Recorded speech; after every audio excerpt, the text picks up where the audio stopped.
Et si c'était justement la personne à qui tu tiens le plus, qui t'empêche de grandir avec Dieu? C'est dur à entendre, je sais. Mais parfois, les relations qu'on chérit le plus sont celles qui freinent silencieusement notre marche avec Dieu. Ce n'est pas toujours évident, parce que ce sont des personnes qu'on aime sincèrement, des amis proches, un membre de la famille, une relation sentimentale. Et pourtant, il y a quelque chose, là, au fond de nous, qui se tend, qui s'éteint un peu chaque fois qu'on est avec elle, comme si notre feu pour Dieu faiblissait, comme si notre paix intérieure se troublait. Tu vois de quoi je parle? Peut-être que tu ressens ce décalage, ce tiraillement entre avancer avec Dieu et garder certaines connexions. Mais tu n'oses pas poser la question, parce que tu as peur de la réponse. Alors aujourd'hui, on va mettre les choses sur la table, avec amour, avec vérité. Faut-il couper certaines relations pour avancer avec Dieu? On va parler Bible. On va parler vrai. Pas de jugement ici. Pas de règles humaines. Juste un cœur à cœur, avec la parole et avec toi. Et si tu sens déjà que ce sujet te parle, que ça touche quelque chose en toi, je t'invite à t'abonner. Pas pour les likes ou les chiffres, mais pour que Dieu continue à t'éclairer, te fortifier et te parler au travers de ses messages. Parce qu'il a plus pour toi. Mais parfois, pour avancer, il faut aussi accepter de lâcher. Allons plus loin ensemble. 1. Dieu ne bénit pas toutes les connexions. Ce n'est pas parce que c'est proche que c'est bon pour toi. Tu sais, parfois, on a l'impression que plus une personne est proche de nous, plus elle a automatiquement sa place dans notre vie spirituelle. Mais Seigneur, c'est mon ami d'enfance, c'est ma cousine préférée, c'est lui qui me comprend le mieux. Oui, mais est-ce que c'est Dieu qui l'a placé là pour cette saison? Ou est-ce que c'est toi qui t'accroches à un lien que lui essaie doucement de desserrer? 2 Corinthiens 6,14 dit « Ne vous mettez pas avec les infidèles sous un joug étranger. Car quel rapport y a-t-il entre la justice et l'iniquité? Ou quelle communion entre la lumière et les ténèbres? » Bon, ok, c'est pas le verset qu'on brode sur des coussins. Mais il est clair, direct, et il protège. Dieu n'est pas en train de te dire de mépriser les autres. Il ne te demande pas de devenir snob, genre « toi t'es dans les ténèbres, donc on mange plus ensemble ». Non. Mais il t'invite à reconnaître le poids spirituel de chaque lien. Le joug, dont parle Paul ici, c'est cette barre en bois qui relie 2 bœufs ensemble. Tu vois l'image? Si l'un veut avancer et que l'autre veut rester sur place, ça tire, ça frotte, ça blesse. Et c'est ce que beaucoup de croyants vivent aujourd'hui. Ils veulent avancer avec Dieu, mais ils sont attachés à des relations qui refusent de bouger, qui les ralentissent, ou pire, qui les détournent du chemin. Demande-toi, est-ce que cette relation nourrit ma foi ou m'épuise spirituellement? Parce que parfois, ce n'est pas Satan qui te bloque, c'est juste Kevin, ton pote de toujours, qui te traîne dans des débats stériles, des compromis légers, ou des soirées « je viens, mais je prie demain ». Et si t'as un Kevin dans ta vie, je te promets, il peut t'aimer sans forcément rester accroché à ton cou spirituellement. Tu peux aimer sans tout porter. Tout ce qui est proche de toi n'est pas forcément aligné avec ton appel. Et Dieu n'est pas fâché quand tu fais du tri. Au contraire, il attend que tu marches plus léger. 2. Même Jésus savait s'éloigner. T'es pas Jésus, mais prends exemple sur lui. Tu sais ce qui m'a toujours fasciné chez Jésus? C'est qu'il était entouré de foules, d'amis, de disciples, mais il n'était jamais dépendant de personne. Il aimait profondément. Il servait avec tout son cœur. Mais il savait quand se retirer, quand s'éloigner, quand faire silence.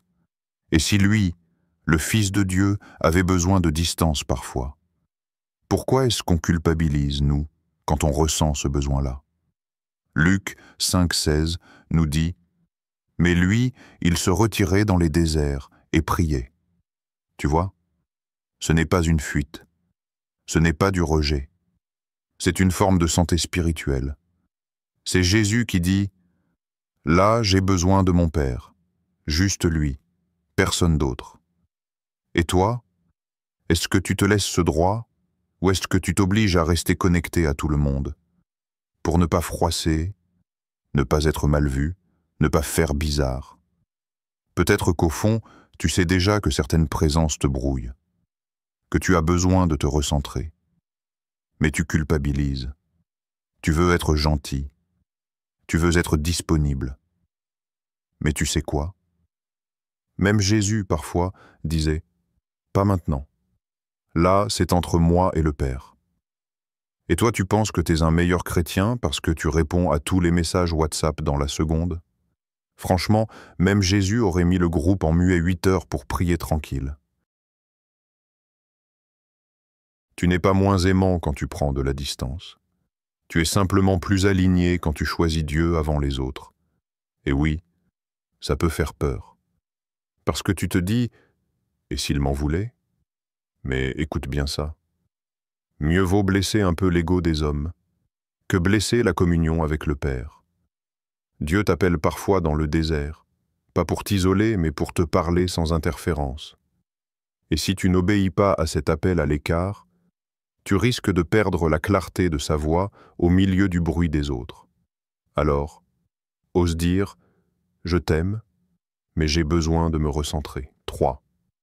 Certaines relations sont des pièges spirituels. Ce que tu appelles fidélité, Dieu l'appelle attachement toxique. Soyons honnêtes. Parfois, on garde des gens dans notre vie, pas parce qu'ils nous élèvent, mais juste parce qu'on a l'habitude d'eux. C'est confortable, c'est rassurant. Mais spirituellement, c'est du poison lent. Et le pire, c'est qu'on appelle ça loyauté. Proverbe 13:20 dit « Celui qui fréquente les sages devient sage, mais celui qui se plaît avec les insensés s'en trouve mal. » Ce verset n'est pas juste une leçon de sagesse, c'est une alarme spirituelle. Dieu te dit « Attention, tu ressembles à ce que tu fréquentes. » Et si tu marches avec des personnes qui méprisent Dieu, qui méprisent la vérité, ou qui traînent dans les compromis, tu vas t'en trouver mal, même si ton cœur est sincère. Tu ne peux pas t'attendre à être en feu pour Dieu si tu passes tes journées à traîner avec des gens qui jettent de l'eau sur tes braises. Tu peux avoir de bonnes intentions. Tu peux te dire « Non mais je reste pour les aider. » Ok. Mais qui influence qui, vraiment? C'est comme dire « Je vais sauver un poisson en le sortant de l'eau pour l'emmener courir avec moi. » Tu vas pas le sauver. Tu vas juste avoir un poisson mort et une mauvaise odeur sur toi. Il y a des relations qui n'ont pas besoin d'un sauveur. Elles ont besoin d'un éloignement pour que Dieu lui-même travaille. Si tu restes là à faire le lien, à servir de tampon, tu peux devenir un obstacle entre cette personne et le brisement que Dieu veut opérer dans sa vie. Et toi aussi, tu perds en paix. Tu perds en clarté. Parce que l'ennemi adore se cacher derrière nos bonnes intentions. Ce n'est pas ton job de porter tout le monde. Ton rôle, c'est d'obéir. Et parfois, l'obéissance, c'est dire « Je t'aime, mais je dois prendre de la distance. » Parce que là, c'est ma foi qui est en danger. 4. L'obéissance coûte. Mais la désobéissance coûte plus cher, ce que tu refuses de lâcher aujourd'hui peut te coûter ta paix demain, soyons vrais. Obéir à Dieu n'est pas toujours agréable. Parfois, il te demande de couper un lien, de dire non, de rester seul un temps. Et sur le moment, tu as l'impression que ton cœur se déchire. Mais regarde bien ce que dit 1 Samuel 15:22. L'obéissance vaut mieux que les sacrifices. Tu peux tout faire, servir, prier, jeûner, donner. Mais si Dieu te dit « Cette relation-là, elle te détourne de moi » et que tu dis « Oui, mais je vais prier plus pour compenser », c'est de la désobéissance déguisée. Obéir, c'est pas juste dire oui quand ça nous arrange. C'est dire oui même quand ça fait mal, même quand ça coûte un attachement, un confort, une habitude. Il y a peut-être une personne dans ta vie que Dieu t'a demandé de laisser. Mais tu repousses le moment. Tu repousses la conversation. Tu te dis, c'est pas le bon timing. Mais en vérité, c'est ton cœur qui veut pas lâcher. Et tu sais quoi? Plus tu tardes, plus c'est douloureux. C'est comme arracher un pansement. Tu peux le tirer doucement pendant 3 heures en souffrant à chaque poil, ou tu peux le retirer d'un coup et retrouver la liberté plus vite. Et entre nous, Dieu ne t'a pas demandé de sauter d'un avion sans parachute. Il t'a juste demandé de dire à Jean-Paul qu'il n'est plus ton cercle spirituel. Allez, respire. Tu vas survivre. L'obéissance coûte, mais elle te protège. La désobéissance te laisse dans le flou, la confusion et l'épuisement. Dieu ne t'appelle jamais à lâcher quelque chose, sans avoir préparé mieux derrière. Mais tu ne verras jamais le mieux, tant que tu tiens encore le pas pour toi. Alors aujourd'hui, choisis d'obéir, même si ça serre le cœur. Parce que la paix que tu cherches, elle est de l'autre côté de ta fidélité. 5. Dieu t'appelle à faire de la place pour le nouveau, tu ne peux pas accueillir ce que Dieu veut te donner. Les mains pleines de ce qu'il t'a demandé de lâcher. Tu pries pour plus de paix, plus de feu, plus de clarté. Mais Dieu te regarde et il dit, « Tu veux que je remplisse ta coupe, mais elle déborde déjà de relations que moi je n'ai jamais validées. » Aïe. Ça pique, mais c'est réel. Tu vois, Dieu ne te demande pas de couper certains liens pour t'isoler ou pour te punir. Il te prépare. Il t'aligne. Il te positionne. Ésaïe 43, 18, 19 nous dit « Ne pensez plus aux événements passés, ne considérez plus ce qui est ancien. Voici, je vais faire une chose nouvelle, sur le point d'arriver. » Waouh! Dieu veut faire du neuf, mais il ne va pas bâtir sur un terrain encombré.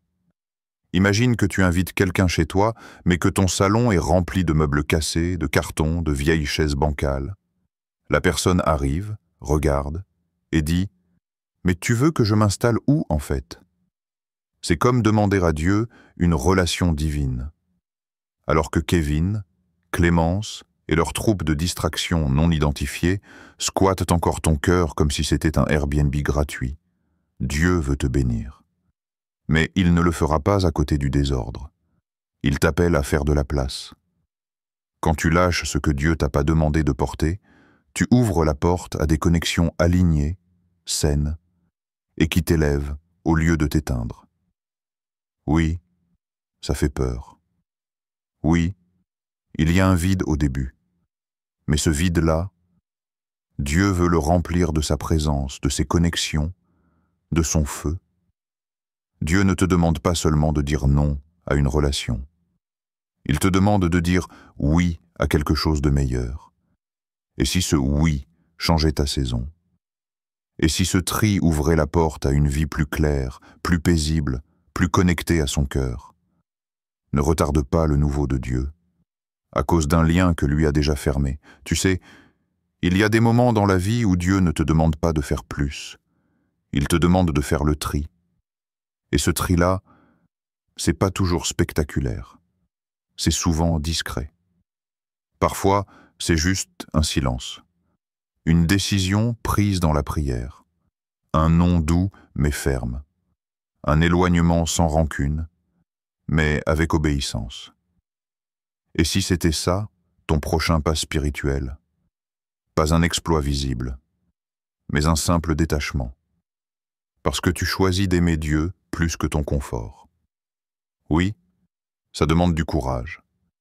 Mais derrière ce pas d'obéissance, il y a plus de paix, plus de clarté et plus de présence divine que tu ne peux l'imaginer.